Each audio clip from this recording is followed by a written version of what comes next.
Hello everyone, need to log out of Deepseek? It's a quick process and I'll walk you through it step by step in just few moments.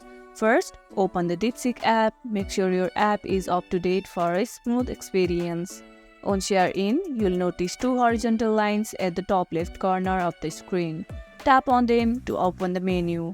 Next, look for your profile at the bottom of your screen.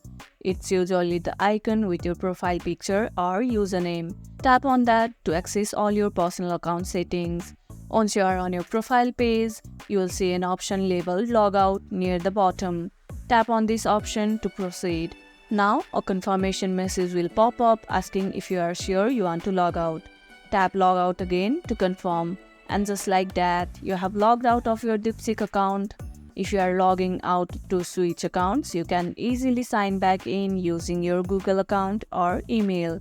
It's quick and convenient, so no worries if you need to access your account again later. If this video helped you out, be sure to like, share this video, and don't forget to subscribe for more quick tutorials. Thanks for watching and I'll see you next time.